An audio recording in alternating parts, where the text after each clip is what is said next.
Hello all. അപ്പോൾ നമ്മൾ ഇന്ന് സ്റ്റാർട്ട് ചെയ്യാൻ പോകുന്നത് PK ലേണിങ്സിൻ്റെ SCRT സീരീസിലെ എക്കണോമിക് സെക്ഷനാണ്. അപ്പോൾ SCRTയിലുള്ള കണ്ടൻസിനെ മുഴുവൻ നമ്മൾ സബ്ജക്റ്റ് വൈസ് സോർട്ട് ചെയ്ത് ടോപ്പിക് വൈസ് തിരിച്ച് ഓരോ സെക്ഷൻസ് സ്റ്റാർട്ട് ചെയ്യുകയാണ്.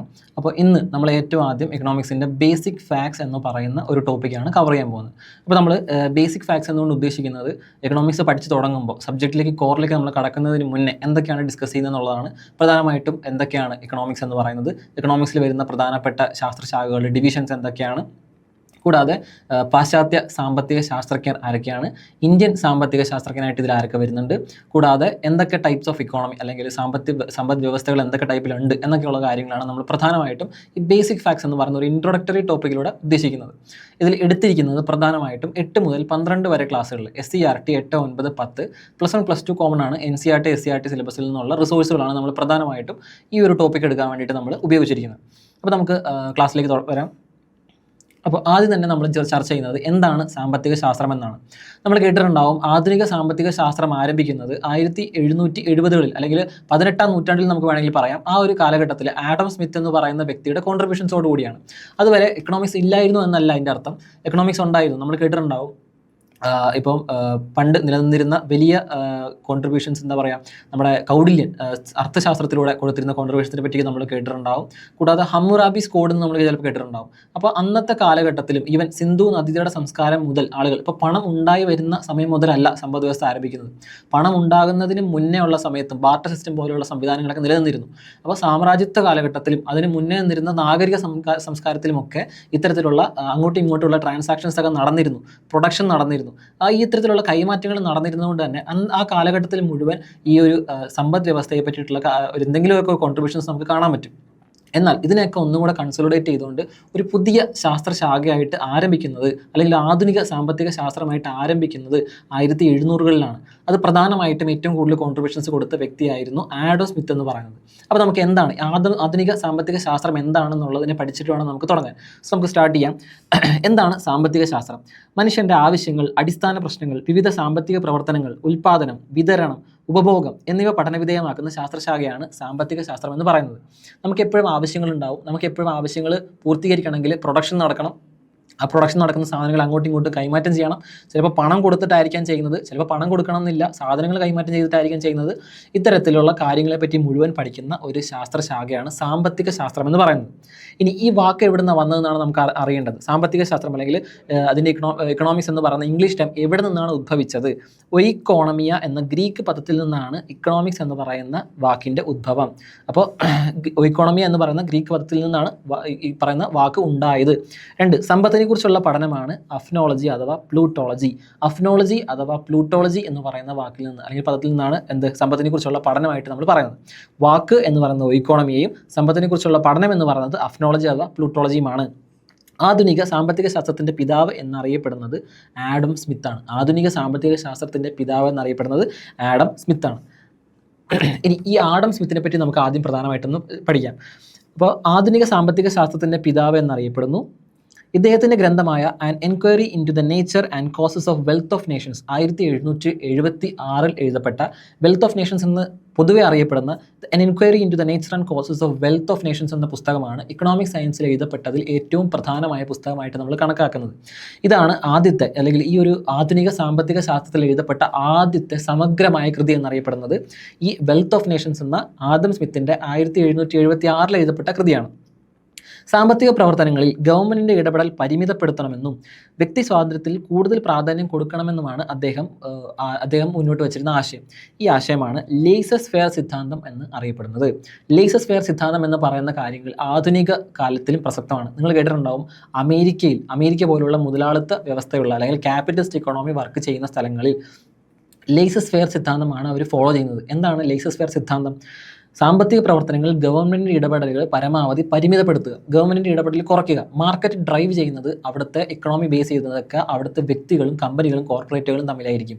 ഈ ഗവൺമെൻറ് ഒരു വലിയ സാമ്പത്തിക പ്രശ്നങ്ങൾ ഉണ്ടാകുന്ന സമയത്ത് മാത്രമേ അല്ലെങ്കിൽ റെഗുലേറ്ററായിട്ട് മാത്രമല്ല ഒരു ഇനബിളറായിട്ട് ഗവൺമെൻറ് പ്രവർത്തിക്കുന്നതെന്ന് മാത്രമേ ഉള്ളൂ. അത്തരത്തിലൊരു സിസ്റ്റത്തിലാണ് നമ്മൾ ലേസസ് ഫെയർ സിദ്ധാന്തം എന്ന് പറയുന്നത്. ഇത് കൊണ്ടുവന്നത് ആഡം സ്മിത്താണ്. ഈ തിയറി വന്നിരുന്ന പുസ്തകം എന്ന് പറയുന്നത് an enquiry into the nature and causes of wealth of nations എന്ന പുസ്തകത്തിലൂടെയാണ്. ഇത്തരം കാര്യങ്ങൾ ആദം സ്മിത്തുമായിട്ട് ബന്ധപ്പെട്ട് ഓർത്തിരിക്കുക. അടുത്തത് ഇതിൻ്റെ തരംതിരിവുകളാണ്. നമുക്കറിയാം എക്കണോമിക്സ് എന്ന് പറയുന്ന ശാസ്ത്രശാഖ 18-ാം നൂറ്റാണ്ടിൽ ഉരുത്തിരിഞ്ഞു. ഇതിനുശേഷം ഇതിന് ഡിവിഷൻസ് ഉണ്ടായി. ഇത് 2 രീതിയിലേക്ക് പഠനശാഖകളായിട്ട് മാറി. ഇതിലൊന്നാമത്തേതെന്ന് പറയുന്നത് സ്ഥൂല സാമ്പത്തിക ശാസ്ത്രവും 2 സൂക്ഷ്മ സാമ്പത്തിക ശാസ്ത്രവുമാണ്. എന്താണ് ഈ സ്ഥൂല സാമ്പത്തിക ശാസ്ത്രമെന്നും സൂക്ഷ്മ സാമ്പത്തിക ശാസ്ത്രമെന്നും നമ്മൾ ഇനി അടുത്ത സെക്ഷനിൽ പഠിക്കാൻ പോകുന്നത്. അപ്പോൾ പരമ്പരാഗതമായി സാമ്പത്തിക ശാസ്ത്ര വിഷയങ്ങളെ സ്ഥൂല സാമ്പത്തിക ശാസ്ത്രമെന്നും സൂക്ഷ്മ സാമ്പത്തിക ശാസ്ത്രമെന്നും 2ആയി തരംതിരിച്ചിരിക്കുന്നു. ഇനി എന്തൊക്കെയാണെന്ന് നമുക്ക് നോക്കാം. 1 സൂക്ഷ്മ സാമ്പത്തിക ശാസ്ത്രം, അല്ലെങ്കിൽ നമ്മൾ പറയും മൈക്രോ എക്കണോമിക്സ് എന്നാണ് നമ്മൾ പറയാം. മൈക്രോ എക്കണോമിക്സ് എന്ന് പറഞ്ഞാൽ എന്താണ്? ഒരു സൂക്ഷ്മ സാമ്പത്തിക ശാസ്ത്രം പഠിക്കാൻ ശ്രമിക്കുന്നത് ഒരു വ്യക്തിയുടെ കമ്പോളത്തിലെ സാമ്പത്തിക ഇടപെടൽ എങ്ങനെയാണ്, എന്തിൻ്റെ അടിസ്ഥാനത്തിലാണ് എന്നിവയാണ്. അതായത് ഒരു വ്യക്തി കമ്പോളത്തിൽ എങ്ങനെ ഇടപെടുന്നു. നമുക്ക് നമ്മുടേതായിട്ടുള്ള ആവശ്യങ്ങളുണ്ടാവും. നമ്മൾ കമ്പോളത്തിൽ ചെന്ന് കഴിഞ്ഞാൽ ഒരു സാധനം വാങ്ങാം. അപ്പോൾ നമ്മളെ ആ ഒരു സാധനം വാങ്ങാൻ പ്രേരിപ്പിക്കുന്ന ഘടകങ്ങളുണ്ടാകും, ഒരുപാട് കാര്യങ്ങളുണ്ടാവും. നമ്മളൊരു സാധനം വാങ്ങാം, നമ്മുടെ ആവശ്യങ്ങൾക്കനുസരിച്ച് മാത്രമാവണമെന്നില്ല. പെട്ടെന്ന് നമ്മൾ കമ്പോളത്തിൽ കാണുന്നത് ചിലപ്പോൾ ഒരു പരസ്യം കണ്ടിട്ട് നമുക്ക് ഇഷ്ടം തോന്നിയിട്ടാവാം വാങ്ങുന്നത്, ചിലപ്പോൾ നമ്മുടെ കാഴ്ചയിലായിരിക്കും വാങ്ങുന്നത്. ഇത് നമ്മൾ വാങ്ങുന്നതിനനുസരിച്ച് അതിൻ്റെ ഡിമാൻഡ് കൂടുകയും അതിൻ്റെ പ്രൊഡക്ഷൻ കൂട്ടുകയൊക്കെ വേണം. ഇത്തരത്തിലുള്ള കാര്യങ്ങൾ മുഴുവൻ എങ്ങനെയാണ് വർക്ക് ചെയ്യുന്നത്, ഏറ്റവും ഫണ്ടമെൻ്റലായിട്ട് ഏറ്റവും അടിസ്ഥാനപരമായിട്ട് ഒരു വ്യക്തി കേന്ദ്രീകൃതമായിട്ട് ഇക്കണോമി എങ്ങനെ പ്രവർത്തിക്കുന്നു എന്നതിനെ പറ്റിയാണ് ആര് പഠിച്ചത്? ഈ സൂക്ഷ്മ സാമ്പത്തിക ശാസ്ത്രത്തിൽ പഠിച്ചത്. സോ ഇതാണ് സൂക്ഷ്മ സാമ്പത്തിക ശാസ്ത്രം എന്നതുകൊണ്ട് ഉദ്ദേശിക്കുന്നത്. ഇനി ഈ വിഷയത്തിൽ നിർണായക സംഭാവനകൾ നൽകിയ ആൽഫ്രഡ് മാർഷലാണ് സൂക്ഷ്മ സാമ്പത്തിക ശാസ്ത്രത്തിൻ്റെ പിതാവ് എന്ന് അറിയപ്പെടുന്നത്. അപ്പോൾ ഈ ഒരു വിഷയത്തിൽ ഏറ്റവും കൂടുതൽ കോൺട്രിബ്യൂഷൻസ് കൊടുത്ത ഒരു വ്യക്തിയാണ് ആൽഫ്രഡ് മാർഷൽ എന്ന് പറയുന്നത്. ആൽഫ്രഡ് മാർഷലാണ് സൂക്ഷ്മ സാമ്പത്തിക ശാസ്ത്രത്തിൻ്റെ പിതാവ് എന്ന് അറിയപ്പെടുന്നത്. അടുത്തത് സ്ഥൂല സാമ്പത്തിക ശാസ്ത്രമാണ്. സൂക്ഷ്മ സാമ്പത്തിക ശാസ്ത്രം വ്യക്തി കേന്ദ്രീകൃതമാണ്, അല്ലെങ്കിൽ ഏറ്റവും ഫണ്ടമെൻ്റൽ അടിസ്ഥാന ലെവലിലാണെന്ന് നമ്മൾ പറഞ്ഞെങ്കിൽ, സ്ഥൂല സാമ്പത്തിക ശാസ്ത്രം എന്ന് പറയുന്നത് വലിയ എക്കണോമിക്സിനെ പറ്റിയാണ് പഠിക്കാൻ ശ്രമിക്കുന്നത്. ഒരു വലിയ സമ്പദ് വ്യവസ്ഥ എങ്ങനെ പ്രവർത്തിക്കുന്നു, അതിലെന്തൊക്കെ ഘടകങ്ങളുണ്ട്, ഓരോ രാജ്യങ്ങളുടെ ഓരോ അന്താരാഷ്ട്ര തലത്തിൽ എങ്ങനെയാണ് പ്രവർത്തിക്കുന്നത്, ഇത്തരത്തിലുള്ള വലിയ കാര്യങ്ങളെ പറ്റിയിട്ട് സമൂഹത്തെ മുഴുവനായിട്ടും എടുത്ത് പഠിക്കുന്നതാണ് സ്ഥൂല സാമ്പത്തിക ശാസ്ത്രം എന്ന് പറയുന്നത്. ഈ സ്ഥൂല സാമ്പത്തിക ശാസ്ത്രം സമ്പദ് വ്യവസ്ഥയെ സമഗ്രതയിൽ കാണാനാണ് ശ്രമിക്കുന്നത്. അതായത് ഒരു സമ്പദ് വ്യവസ്ഥയെ മുഴുവനും സമഗ്രമായിട്ട് പഠിക്കാനാണ് സ്ഥൂല സാമ്പത്തിക ശാസ്ത്രം ശ്രമിക്കുന്നത്. എങ്ങനെയാണ് വില നിലവാരം കണക്കാക്കുന്നത്, മൊത്തം രാജ്യത്തിൻ്റെ ഉൽപ്പാദനത്തെ എങ്ങനെ അളക്കാം, മൊത്തം തൊഴിലില്ലായ്മ എത്രയാണ് എന്നിങ്ങനെ രാജ്യത്തിൻ്റെ പൊതു സാമ്പത്തിക പ്രവർത്തനത്തെ സമഗ്രതയിൽ ഇത് പഠിക്കുന്നു. ഒരു കമ്പോളത്തിൽ നമ്മൾ ഇടപെടുമ്പോൾ നമ്മുടെ മാത്രം കാര്യമല്ല, ഒരു പൊതുസമൂഹത്തെ മുഴുവനും വില നിലവാരം എങ്ങനെ ബാധിക്കുന്നു, വില നിലവാരം എങ്ങനെയാണ് കണക്കാക്കുന്നത്, ആ രാജ്യത്തിൻ്റെ ഉൽപ്പാദനത്തെ GDP GVA എന്നൊക്കെ പറഞ്ഞ് നമ്മൾ കേട്ടിട്ടുണ്ടാവും. ഇതൊക്കെ എങ്ങനെയാണ് കാൽക്കുലേറ്റ് ചെയ്യുന്നത്, ആ ഒരു എക്കണോമിയിൽ നമുക്ക് എങ്ങനെ മെഷർ ചെയ്യാം, ഇന്ത്യക്ക് എത്ര GDP ഉണ്ടായി, അമേരിക്കയായിട്ട് കമ്പയർ ചെയ്യുമ്പോൾ ഇന്ത്യയുടെ GDP വളരുകയാണോ തളരുകയാണോ ചെയ്യുന്നത്, ഇത്തരത്തിലൊക്കെ പഠിക്കാൻ ശ്രമിക്കുന്ന ശാസ്ത്രശാഖയാണ് സ്ഥൂല സാമ്പത്തിക ശാസ്ത്രം അഥവാ മാക്രോ എക്കണോമിക്സ് എന്ന് നമ്മൾ പറയുന്നത്. ഇതിൻ്റെ പിതാവ് ജോൺ മെയ്നാർഡ് കെയ്ൻസ് ആണ്. ജോൺ മെയ്നാർഡ് കെയ്ൻസ് ആണ് സ്ഥൂല സാമ്പത്തിക ശാസ്ത്രത്തിൻ്റെ പിതാവ് എന്ന് അറിയപ്പെടുന്നത്. അടുത്തത് പാശ്ചാത്യ സാമ്പത്തിക ശാസ്ത്ര ചിന്തകർ ആരൊക്കെയാണെന്നാണ് നമ്മൾ നോക്കുന്നത്. ജോൺ മെയ്നാർഡ് കെയ്ൻസ് എന്ന് പറഞ്ഞ വ്യക്തിയെ പറ്റി നമ്മൾ പറഞ്ഞു. അദ്ദേഹത്തെ പറ്റി ഒന്നുകൂടി ഡീപ്പായിട്ട് നമ്മൾ പഠിക്കുകയാണ്. പാശ്ചാത്യ സാമ്പത്തിക ശാസ്ത്ര ചിന്തകരിലെ പ്രധാനമായിട്ടുള്ള ആദ്യത്തെ വ്യക്തിയാണ് ജോൺ മെയ്നാർഡ് കെയ്ൻസ്. ബ്രിട്ടീഷ് സാമ്പത്തിക ശാസ്ത്രജ്ഞനായിരുന്ന ജോൺ മെയ്നാർഡ് കെയ്ൻസ് 1883 ജനിക്കുന്നത്. 1883 ബ്രിട്ടീഷ് സാമ്പത്തിക ശാസ്ത്രജ്ഞനായി ജനിച്ച വ്യക്തിയാണ് ജോൺ മെയ്നാർഡ് കെയ്ൻസ് എന്ന് പറയുന്നത്. മാക്രോ ഇക്കണോമിക്സിൻ്റെ പിതാവ് എന്ന് അറിയപ്പെടുന്നു. ഇദ്ദേഹത്തിൻ്റെ സുപ്രസിദ്ധമായ ഒരു പുസ്തകമാണ് the general theory of employment interest and money. ഈ പുസ്തകത്തിൻ്റെ പ്രത്യേകത എന്താണെന്ന് ചോദിച്ചാൽ, ഈ പുസ്തകം ആരംഭിച്ചതിന് ശേഷം അല്ലെങ്കിൽ ഈ പുസ്തകം എഴുതിയതിന് ശേഷമാണ് മാക്രോ ഇക്കണോമിക്സ് ഒരു പ്രത്യേക ശാസ്ത്രശാഖയായിട്ട് സമ്പദ്ഘടനയിൽ പ്രവർത്തിക്കാൻ തുടങ്ങിയത്. ഈ ഗ്രന്ഥത്തിൻ്റെ പ്രസിദ്ധീകരണത്തിന് ശേഷമാണ് സ്ഥൂല സാമ്പത്തിക ശാസ്ത്രം ഒരു പ്രത്യേക ശാഖയായിട്ട് എക്കണോമിക്സിൽ രൂപം കൊണ്ടത്. അപ്പോൾ ആ പുസ്തകത്തിന് പ്രത്യേകത ഉള്ളതുകൊണ്ട് ഇമ്പോർട്ടൻ്റ് ആണ്. The general theory of employment interest and money 1936 രചിക്കപ്പെട്ട the general theory of employment interest and money എന്ന പുസ്തകത്തിലൂടെയാണ് സ്ഥൂല സാമ്പത്തിക ശാസ്ത്രം ഒരു പ്രത്യേക സാമ്പത്തിക ശാസ്ത്രത്തിലെ ഒരു മേഖലയായിട്ട് പരിഗണിക്കാൻ തുടങ്ങിയത്. അപ്പോൾ അതാണ് അതിൻ്റെ ഏറ്റവും പ്രധാനപ്പെട്ട ഇമ്പോർട്ടൻസ് എന്ന് പറയുന്നത്. അടുത്തത് 1-ാം ലോക മഹായുദ്ധത്തിന് ശേഷമുള്ള വർഷങ്ങളിൽ അന്താരാഷ്ട്ര നയതന്ത്ര ചർച്ചകളിൽ സജീവമായിരുന്ന അദ്ദേഹത്തിൻ്റെ economic consequences of peace, the economic consequences of peace 1919 എഴുതപ്പെട്ട ഈ പുസ്തകത്തിൽ യുദ്ധാനന്തര സമാധാന ഉടമ്പടിയുടെ പരാജയം പ്രവചിച്ചിരുന്നു. അതായത് 1914 മുതൽ 1918 വരെ നീണ്ടുനിന്ന 1-ാം ലോക മഹായുദ്ധ കാലഘട്ടത്തിൽ ഇദ്ദേഹം ഇത്തരത്തിലുള്ള ഇക്കണോമിക്സ് മേഖലകളിൽ പഠനം നടത്തുകയും 1919 നമുക്കറിയാം 1-ാം ലോക മഹായുദ്ധം അവസാനിച്ചതോടുകൂടി ജർമ്മനി പോലുള്ള രാജ്യങ്ങൾ പരാജയം രുചിക്കുകയും ഇവർക്ക് ഈ ഒരു പരാജയപ്പെട്ട രാജ്യങ്ങളുടെ മേലെ ഒരുപാട് ഉടമ്പടികൾ നമ്മൾ ഏർപ്പെടുകയും ചെയ്തിട്ടുണ്ട്. അപ്പോൾ വിജയിച്ച രാജ്യങ്ങൾ ഈ പരാജയപ്പെട്ട ജർമ്മനി പോലുള്ള രാജ്യങ്ങളുടെ മേലെ വലിയ രീതിയിലുള്ള സമ്മർദ്ദം ചെലുത്തുകയും നമ്മൾ ഒരുപാട് ട്രീറ്റീസിനെ പറ്റി പഠിക്കുന്നുണ്ട്. 1919 മുതൽ ഒരുപാട് ട്രീറ്റി സൈൻ ചെയ്യുന്നുണ്ട്. അപ്പോൾ ഈ ഒരു സമയത്ത് വലിയ രീതിയിലുള്ള ഉടമ്പടികൾ സൈൻ ചെയ്തിരുന്നെങ്കിലും 1919 ഇദ്ദേഹം രചിച്ച the economic consequences of peace എന്ന് പറയുന്ന പുസ്തകത്തിൽ ഈ ട്രീറ്റീസ് എല്ലാം പരാജയപ്പെടും എന്ന് അദ്ദേഹം പ്രവചിച്ചിരുന്നു. പിന്നീടുള്ള കാലത്തിൽ നമുക്കറിയാം ലീഗ് ഓഫ് നേഷൻസ്, നിങ്ങൾ കേട്ടിട്ടുണ്ടാവും ലീഗ് ഓഫ് നേഷൻസ് എന്ന്. ഒന്നാം ലോക മഹായുദ്ധത്തിന് ശേഷം സമാധാന ഉടമ്പടികൾ സംസാരിക്കാൻ വേണ്ടിയിട്ടും അല്ലെങ്കിൽ പിന്നീട് ഒരു പീസ് ഉണ്ടാവാൻ, ഒരു ലോകയുദ്ധം കൂടി ഉണ്ടാവാതിരിക്കാനൊക്കെ വേണ്ടിയിട്ട് ഉണ്ടാക്കിയ ഒരു സംഘടനയാണ് ലീഗ് ഓഫ് നേഷൻസ് എന്ന് പറയുന്നത്. ഈ ലീഗ് ഓഫ് നേഷൻസ് വരെ പിന്നീട് പരാജയപ്പെട്ടു പോയി നമുക്കറിയാം. രണ്ടാം ലോക മഹായുദ്ധം വന്നതോടുകൂടി ഈ പറയുന്ന ലീഗ് ഓഫ് നേഷൻസ് അടക്കം പരാജയപ്പെട്ടിരുന്നു. ഇത്തരത്തിൽ നയതന്ത്ര ചർച്ചകളിൽ സജീവമായിരുന്ന നമ്മുടെ ഇദ്ദേഹം എഴുതിയ പുസ്തകത്തിൽ ഇക്കണോമിക് കോൺസിക്വൻസ് ഓഫ് പീസ് എന്ന് പറയുന്ന പുസ്തകത്തിൽ ഇതെല്ലാം പരാജയപ്പെടുമെന്ന് മുന്നേ പ്രവചിച്ചിരുന്നു എന്നാണ് പറയുന്നത്. വിദേശ നാണ്യത്തിൻ്റെ മൂല്യത്തിലുണ്ടാകുന്ന മാറ്റങ്ങൾ മുൻകൂട്ടി കാണുന്നതിലും അദ്ദേഹം പ്രാവീണ്യം പ്രകടിപ്പിച്ചിരുന്നു. വിദേശ നാണ്യത്തിൻ്റെ മൂല്യത്തിലുണ്ടാകുന്ന മാറ്റങ്ങളിലും മുൻകൂട്ടി കാണുന്നതിലും അദ്ദേഹം പ്രാവീണ്യം പ്രകടിപ്പിച്ചിരുന്നു. അപ്പോൾ നമ്മൾ പറഞ്ഞത് ജോൺ മെയ്നാർഡ് കെയ്ൻസ് എന്ന് പറയുന്ന വ്യക്തിയെ പറ്റിയിട്ടാണ്. ഇദ്ദേഹമാണ് മാക്രോ എക്കണോമിക്സിൻ്റെ പിതാവ് എന്നറിയപ്പെട്ടത്. ഇദ്ദേഹം പ്രധാനമായിട്ടും എഴുതിയ പുസ്തകമാണ് the general theory of employment interest and money. ഈ ഒരു പുസ്തകം എഴുതുന്നതോടുകൂടിയാണ് ആധുനിക യുഗത്തിൽ മാക്രോ എക്കണോമിക്സ് എന്ന ശാസ്ത്രശാഖ തന്നെ രൂപപ്പെട്ടത്. കൂടാതെ ഒന്നാം ലോക മഹായുദ്ധത്തിന് ശേഷം ഉണ്ടായ തിയറികളുടെ പരാജയം the economic consequences of peace എന്ന് പറയുന്ന പുസ്തകത്തിലൂടെ അദ്ദേഹം മുൻകൂട്ടി പ്രവചിക്കുകയും ചെയ്തിരുന്നു. അടുത്ത വ്യക്തിയാണ് ആൽഫ്രഡ് മാർഷൽ എന്ന് പറയുന്നത്. ന്യൂ ക്ലാസിക്കൽ സാമ്പത്തിക ശാസ്ത്രത്തിൻ്റെ പിതാവ് എന്നറിയപ്പെടുന്നു. ഇദ്ദേഹം തന്നെയാണ് നമ്മൾ പറഞ്ഞു സ്ഥൂല സൂക്ഷ്മ സാമ്പത്തിക ശാഖകളെ പറ്റിയിട്ട് നമ്മൾ സംസാരിച്ചിരുന്നു. ഇതിൽ സൂക്ഷ്മ സാമ്പത്തിക ശാസ്ത്രത്തിൻ്റെ പിതാവ് എന്നറിയപ്പെടുന്ന വ്യക്തി കൂടിയാണ് ആൽഫ്രഡ് മാർഷൽ. നമ്മൾ മറ്റൊരു പേര് പറയുന്നതാണ് നിയോ ക്ലാസിക്കൽ സാമ്പത്തിക ശാസ്ത്രം എന്ന്. നിയോ ക്ലാസിക്കൽ സാമ്പത്തിക ശാസ്ത്രത്തിൻ്റെ പിതാവും ആൽഫ്രഡ് മാർഷലാണ്. ഇദ്ദേഹം പ്രധാനമായിട്ടും പഠനം നടത്തിയ ഒരു മേഖലയാണ് ക്ഷേമത്തെക്കുറിച്ച് പ്രതിപാദിക്കുന്ന ശാസ്ത്രമായിട്ട് ഇത് സാമ്പത്തിക ശാസ്ത്രത്തെ മാറ്റുക എന്നുള്ളത്. വെൽഫെയർ എക്കണോമിക്സ് എന്ന് നമ്മൾ പറയും. വെൽഫെയർ എക്കണോമിക്സ് എന്താണ്? വെൽഫെയർ എക്കണോമിക്സ് നമ്മൾ ഒരുപാട് റിസോഴ്സുകൾ നമ്മൾ കൊടുക്കുന്നു ജനങ്ങൾക്ക്, അല്ലെങ്കിൽ അവിടുത്തെ സിറ്റിസൺസിന് ഗവൺമെൻറ്റുകൾ ഒരുപാട് റിസോഴ്സുകൾ അലോക്കേറ്റ് ചെയ്ത് കൊടുക്കുന്നു, ഒരുപാട് ഗുഡ്സ് അലോക്കേറ്റ് ചെയ്ത് കൊടുക്കുന്നു. ഇത്തരത്തിലുള്ള കാര്യങ്ങളിലൂടെ എങ്ങനെയാണ് അവിടെ ഒരു നല്ല സമ്പദ് വ്യവസ്ഥ, സാമൂഹ്യമായിട്ട് പുരോഗതിയുള്ള ഒരു സമൂഹം ഉണ്ടായി വരുന്നത്, അല്ലെങ്കിൽ ഇവരുടെ വെൽബീയിങ് എങ്ങനെ ഇത് കാരണമാകുന്നു എന്നൊക്കെ പഠിക്കുന്ന ഒരു ശാഖയാണ് ക്ഷേമത്തെക്കുറിച്ച് പഠിക്കുന്നത്, അല്ലെങ്കിൽ ക്ഷേമ സാമ്പത്തിക ശാസ്ത്രം അഥവാ വെൽഫെയർ എക്കണോമിക്സ് എന്ന് പറയുന്നത്. അപ്പോൾ പ്രധാനമായിട്ടും ഇത്തരത്തിലുള്ള മൈക്രോ എക്കണോമിക്സിൻ്റെ ടെക്നിക്കുകൾ ഉപയോഗിച്ചുകൊണ്ട് ക്ഷേമ സാമ്പത്തിക ശാസ്ത്രത്തെക്കുറിച്ച് പഠിച്ച വ്യക്തിയാണ് ആൽഫ്രഡ് മാർഷൽ എന്ന് പറയുന്നത്. അദ്ദേഹം തന്നെയാണ് നിയോ ക്ലാസിക്കൽ സാമ്പത്തിക ശാസ്ത്രത്തിൻ്റെ പിതാവെന്നും അറിയപ്പെടുന്നത്. ഇദ്ദേഹം എഴുതിയ പ്രശസ്തമായിട്ടുള്ള പുസ്തകമാണ് ദ പ്രിൻസിപ്പിൾസ് ഓഫ് എക്കണോമിക്സ് എന്ന പുസ്തകം എഴുതിയത് ഇദ്ദേഹമാണ്. പ്രധാനമായിട്ടുള്ള സാമ്പത്തിക ശാസ്ത്രജ്ഞൻ ആരൊക്കെയാണെന്ന് പഠിക്കുമ്പോൾ അവരെഴുതിയ പ്രധാന പുസ്തകങ്ങളും കൂടി ഇമ്പോർട്ടൻ്റ് ആണ്. അപ്പോൾ ആൽഫ്രഡ് മാർഷൽ എഴുതിയ പുസ്തകമാണ് ദ പ്രിൻസിപ്പിൾസ് ഓഫ് എക്കണോമിക്സ് എന്ന് പറയുന്നത്.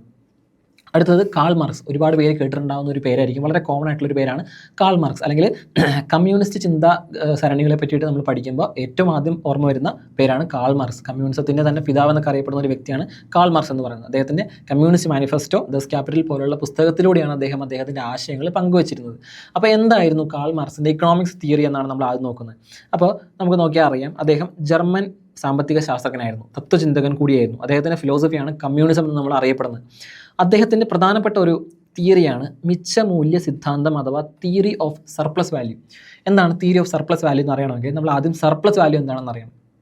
അതായത് ഒരു കമ്പനി, 100 പേരടങ്ങുന്ന ഒരു കമ്പനി ഒരു മുതലാളി റൺ ചെയ്യുന്നു, അതിൻ്റെ കമ്പനിയുടെ ഓണർ ഉണ്ട്. അപ്പോൾ ആ കമ്പനിയിൽ 100 തൊഴിലാളികൾ കൂടി പണിയെടുത്തുണ്ടാക്കുന്ന വലിയ രീതിയിലുള്ള ഒരു പ്രോഫിറ്റ് മാർജിൻ ഉണ്ടാകും. അപ്പോൾ ഒരു 100 കോടി രൂപയാണ് അവരുടെ പ്രോഫിറ്റ് മാർജിൻ എങ്കിൽ അതൊരു വലിയ സംഖ്യയാണ്. എങ്കിലും ഒരു ഇതിനു വേണ്ടി മാത്രം നമ്മൾ പറയുകയാണ്, അത്രയും വലിയ ഫണ്ട് അവരുണ്ടാക്കി എടുക്കുന്നുണ്ടെങ്കിൽ അതിൻ്റെ വലിയ രീതിയിലുള്ള ശതമാനം ലാഭവും പോകുന്നത് മുതലാളിക്കായിരിക്കും. അതിൻ്റെ ചെറിയ രീതിയിലുള്ള സാലറി മാത്രമാണ് തൊഴിലാളികൾക്ക് കിട്ടുക. അപ്പോൾ ഈ തൊഴിലാളികൾക്ക് കിട്ടുന്ന ചെറിയ എമൗണ്ട് മാറ്റി വെച്ചിട്ട് വലിയ രീതിയിലുള്ള ലാഭം മുഴുവൻ മുതലാളി കൈക്കലാക്കുന്നു. അപ്പോൾ ഇതിൽ വർക്ക് ചെയ്ത ആരാണ്? തൊഴിലാളികളാണ്. ലാഭത്തിൻ്റെ മജോറിറ്റി പോകുന്ന ആർക്കാണ്? മുതലാളിക്കാണ്. ഇത്തരത്തിൽ തൊഴിലാളികൾക്ക് കൊടുത്തതിന് ശേഷമുള്ള വലിയ എമൗണ്ട് ഓഫ് പൈസ, അല്ലെങ്കിൽ ആ ഒരു വാല്യൂ, അല്ലെങ്കിൽ ആ ഒരു പ്രോഫിറ്റിനെ വിളിക്കുന്ന പേരാണ് മിച്ചമൂല്യം എന്ന് പറയുന്നത്, സർപ്ലസ് വാല്യൂ. ഈ സർപ്ലസ് വാല്യൂ മുതലാളി ചെറിയ എഫേർട്ടിലൂടെ കൈക്കലാക്കുന്നു എന്നാണ് ആര് പറഞ്ഞത്? കാൾ മാർക്സ് പറഞ്ഞത്. അപ്പോൾ ഈ ഒരു തിയറിയിലൂടെ ഒരു തൊഴിലാളികൾക്കെതിരെയുള്ള ചൂഷണം ആണ് അദ്ദേഹം ആ ഒരു തിയറിയിലൂടെ പങ്കുവച്ചത്. ഇതാണ് പിന്നീട് കമ്മ്യൂണിസം എന്ന് പറഞ്ഞ തിയറിയിലൂടെ അദ്ദേഹം മുന്നോട്ട് വെച്ചതും ഇതിനുള്ളൊരു സൊല്യൂഷനായിട്ടാണ് അദ്ദേഹം ആ ഒരു തിയറി മുന്നോട്ട് കൊണ്ടുവരുന്നത്. അപ്പോൾ തിയറി ഓഫ് സർപ്ലസ് വാല്യൂ ആരുമായി ബന്ധപ്പെട്ടിരിക്കുന്നു എന്ന് ചോദിച്ചു കഴിഞ്ഞാൽ അത് കാൾ മാർക്സുമായിട്ട് ബന്ധപ്പെട്ടിരിക്കുന്നു. മാർക്സിൻ്റെ അഭിപ്രായത്തിൽ ഉൽപ്പാദനത്തിൻ്റെ അടിസ്ഥാനം തൊഴിലാളികളുടെ അധ്വാനം തന്നെയാണ്. എന്ത് കാര്യം നമ്മൾ പ്രൊഡ്യൂസ് ചെയ്താലും അതിൻ്റെ ബേസിക് എന്ന് പറയുന്നത് അവിടെ പണിയെടുക്കുന്ന തൊഴിലാളികളാണ്. ഇതിൻ്റെ ചെറിയൊരു ഭാഗം മാത്രം തൊഴിലാളിക്ക് നൽകി അധിക ഭാഗവും മുതലാളി കൈക്കലാക്കുന്നു. ഇതിനെയാണ് നമ്മൾ സർപ്ലസ് വാല്യൂ എന്ന് വിളിച്ചത്. കാൾ മാർക്സ് തൻ്റെ ആശയങ്ങൾ ഇതുവഴി പ്രചരിപ്പിച്ച ഒരു കൃതിയാണ് മൂലധനം അഥവാ ദസ് ക്യാപിറ്റൽ എന്ന് പറയുന്നത്.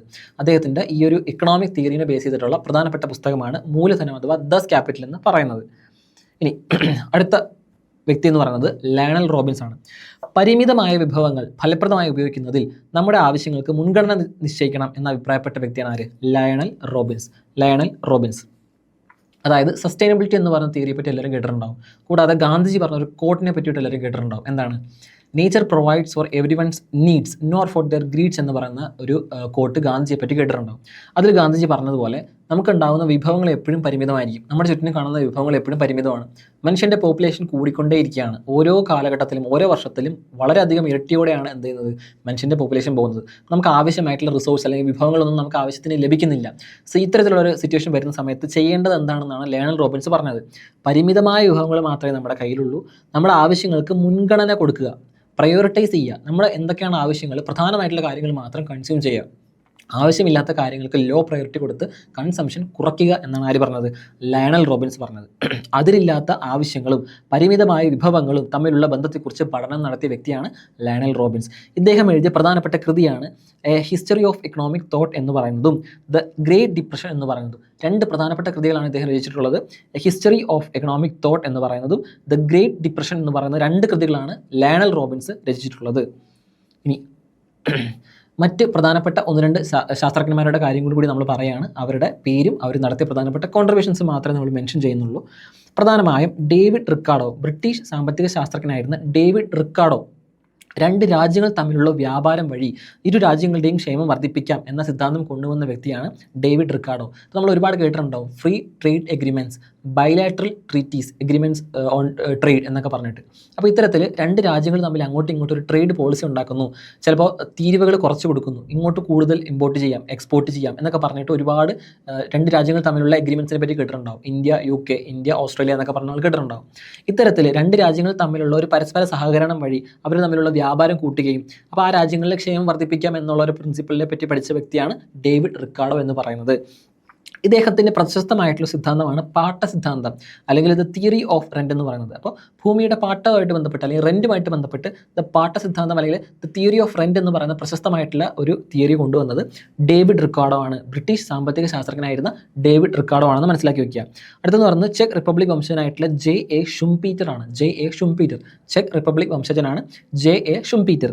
അദ്ദേഹം ആവിഷ്കരിച്ച ആശയമാണ് സൃഷ്ടിപരമായ നശീകരണം, ക്രിയേറ്റീവ് ഡിസ്ട്രക്ഷൻ. നമ്മൾ കേട്ടിട്ടുണ്ടാവും, നമ്മുടെ കയ്യിലൊക്കെ മൊബൈൽ ഫോൺസ് ഉണ്ടാവും. നമ്മളൊരു മൊബൈൽ ഫോൺ വാങ്ങിച്ച് 2 വർഷം കഴിയുമ്പോഴേക്കും മൊബൈൽ ഫോൺ ഒബ്സലീറ്റ് ആയി പോകും. പുതിയ ടെക്നോളജി വരുന്നു, നമ്മൾ അറിയാത്ത പല കാര്യങ്ങൾ വരുന്നു. iPhone 17 ഇറങ്ങി കുറച്ച് വർഷങ്ങൾക്ക് ശേഷം അപ്പോൾ തന്നെ iPhone 18 വരുന്നു. നമ്മുടെ കയ്യിലുള്ള എത്ര വില കൊടുത്ത് വാങ്ങിയ സാധനമാണെങ്കിലും പെട്ടെന്ന് ഒബ്സലീറ്റ് ആയി പോകും. അതിന് കാരണം എന്താണ്?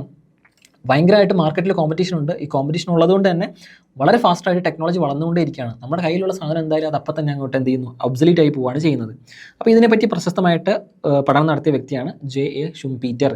ക്രിയേറ്റീവ് ഡിസ്ട്രക്ഷൻ എന്നാണ് അതിനെ പറയുന്ന പേര്. അടുത്തത് നമ്മൾ പാശ്ചാത്യ സാമ്പത്തിക ശാസ്ത്രജ്ഞന്മാരെ കുറിച്ച് പഠിച്ചു. ഇനി നമ്മൾ പറയാൻ പോകുന്നത് ഇന്ത്യൻ സാമ്പത്തിക ശാസ്ത്രജ്ഞന്മാരെ പറ്റിയിട്ടാണ്. നമ്മൾ ഇന്ത്യൻ സാമ്പത്തിക ശാസ്ത്രം എന്ന് പറയുമ്പോൾ തന്നെ ആദ്യം ഓർമ്മ വരുന്ന പേരുകളിലൊന്നാണ് മഹാത്മാഗാന്ധി. നമ്മുടെ പുസ്തകങ്ങളിൽ പ്രധാനമായിട്ട് മെൻഷൻ ചെയ്തിരിക്കുന്നത് മഹാത്മാഗാന്ധിയെ പറ്റിയിട്ട് തന്നെയാണ്. മഹാത്മാഗാന്ധിയെ പറ്റി പറയുമ്പോൾ അദ്ദേഹത്തിൻ്റെ ഒരു തിയറി നമുക്കറിയാം, വില്ലേജിൽ കേന്ദ്രീകൃതമായിരുന്നു. ഗ്രാമങ്ങളിലാണ് അദ്ദേഹം പ്രധാനമായിട്ടും ഫോക്കസ് ചെയ്തിരുന്നത്.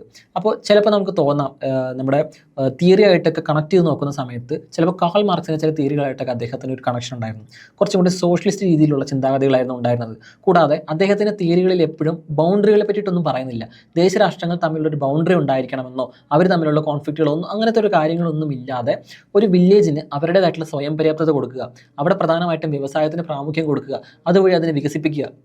സമൂഹത്തിൻ്റെ ഏറ്റവും താഴ്ത്തട്ടിൽ നിന്നും, അപ്പോൾ ടോപ്പ് ഡൗൺ അപ്രോച്ച് അല്ല, ബോട്ടം അപ്പ് അപ്രോച്ചാണ് ഗാന്ധി എപ്പോഴും അപ്ലൈ ചെയ്തിരുന്നത്. ഏറ്റവും താഴെ നിന്ന് വേണം വികസനം തുടങ്ങാൻ എന്നാണ് ഗാന്ധിയുടെ ആശയങ്ങളിൽ അദ്ദേഹം പ്രധാനമായിട്ടും പറഞ്ഞിരുന്നത്. അപ്പോൾ പ്രധാനമായും ഗാന്ധിയുടെ ആശയങ്ങൾ അദ്ദേഹം പങ്കുവച്ചിരുന്നത് the Hind Swaraj India of my dreams എന്ന പുസ്തകങ്ങളിലൂടെയായിരുന്നു. Hind Swaraj India of my dreams എന്ന പുസ്തകങ്ങളിലൂടെയാണ് അദ്ദേഹം എന്ത് പങ്കുവച്ചത്? അദ്ദേഹത്തിൻ്റെ ആശയങ്ങൾ പങ്കുവച്ചിരുന്നത്. കൂടാതെ ഇദ്ദേഹം നമ്മൾ പറഞ്ഞതുപോലെ സ്വയം പര്യാപ്തത, വികേന്ദ്രീകരണം എന്നിവയിൽ അധിഷ്ഠിതമായ സമ്പദ് വ്യവസ്ഥയാണ് വിഭാവനം ചെയ്തിരുന്നത്. സ്വയം പര്യാപ്തത കൊടുക്കുക, ഗ്രാമങ്ങൾക്കാണ് പ്രധാനമായും വികേന്ദ്രീകരണം നടപ്പിലാക്കുക. ഏറ്റവും അടിസ്ഥാനമായിട്ട് ഏറ്റവും താഴെ തട്ടിലുള്ള വികേന്ദ്രീകരണം നടപ്പിലാക്കി ഏറ്റവും താഴെയുള്ള ഗ്രാമങ്ങൾക്ക് സ്വയം പര്യാപ്തതയ്ക്ക് വേണ്ടിയിട്ടുള്ള എക്കണോമിക് റിസോഴ്സുകൾ പ്രൊവൈഡ് ചെയ്യുക എന്നാണ് ഗാന്ധിജി പറഞ്ഞിരുന്നത്. പ്രാദേശികമായി തൊഴിലവസരങ്ങൾ വർദ്ധിപ്പിക്കാൻ ഗ്രാമീണ വ്യവസായങ്ങളെ പരിപോഷിപ്പിക്കുക.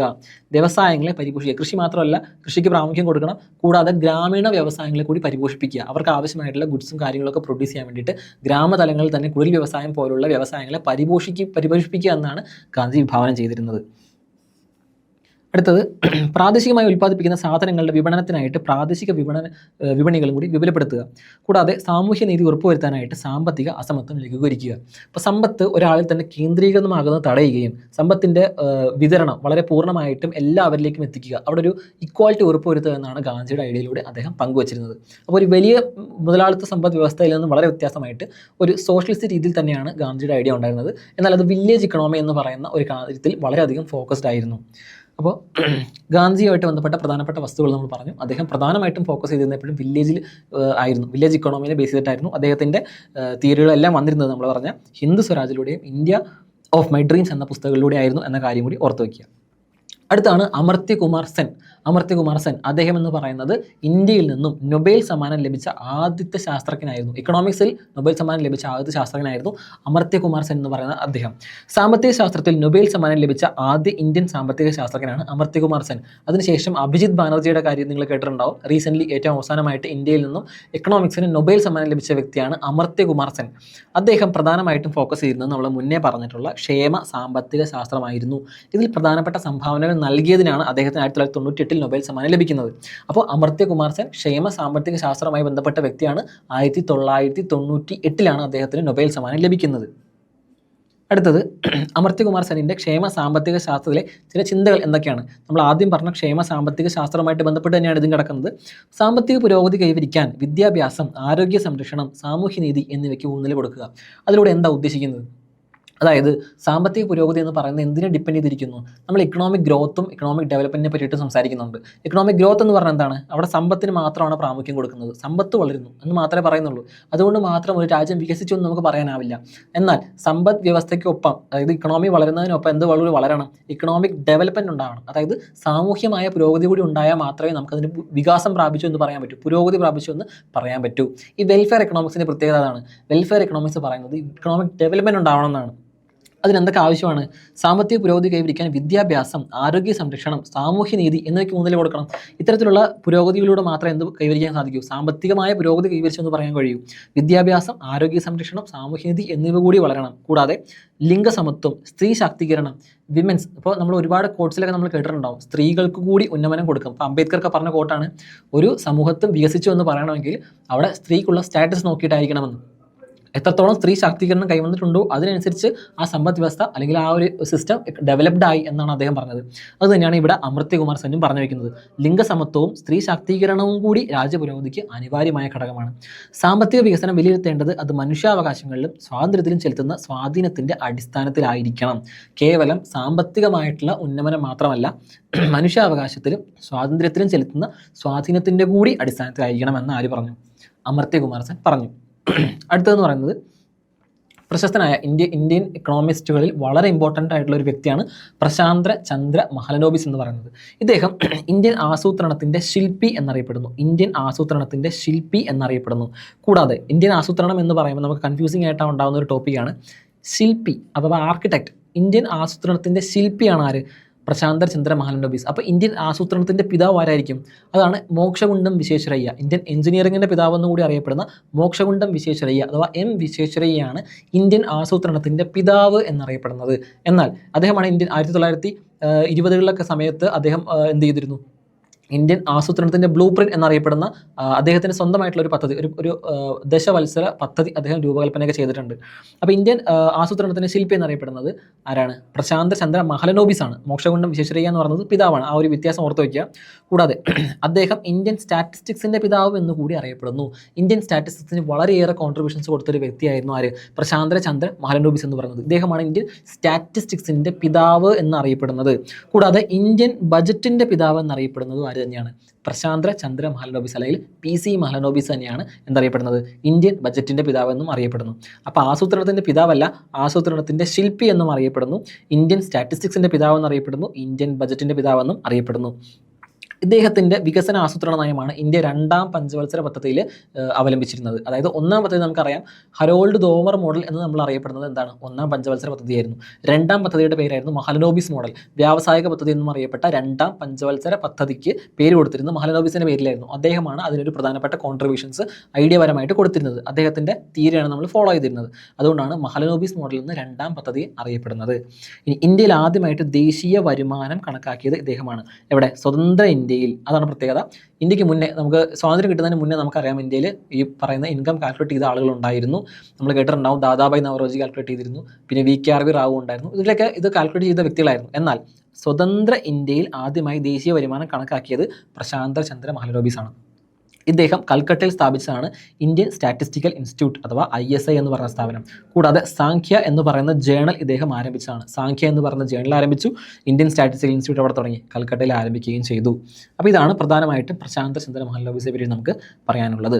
അപ്പോൾ നമ്മൾ പ്രധാനമായിട്ടുള്ള ഇക്കണോമിസ്റ്റുകളെ പറ്റി, പാശ്ചാത്യ രംഗത്തും ഇന്ത്യയിലുള്ള പ്രധാനപ്പെട്ട വ്യക്തികളെ പറ്റിയിട്ടും അവരുടെ കോൺട്രിബ്യൂഷൻസിനെ പറ്റിയിട്ടും പറഞ്ഞ് ഇനി നമുക്ക് വിവിധ തരം സമ്പദ് വ്യവസ്ഥകളെ പറ്റി നോക്കാം. അപ്പോൾ നിങ്ങൾ ചിലപ്പോൾ കേട്ടിട്ടുണ്ടാവും ഒരുപാട് ഇമ്പോർട്ടൻ്റ് ആയിട്ട് ഈ മുതലാളിത്ത സമ്പദ് വ്യവസ്ഥ, സോഷ്യലിസ്റ്റ് സമ്പദ് വ്യവസ്ഥ, മിശ്ര സമ്പദ് വ്യവസ്ഥ, 3 തരത്തിൽ തിരിച്ചിട്ടുണ്ടെന്ന് പറഞ്ഞു.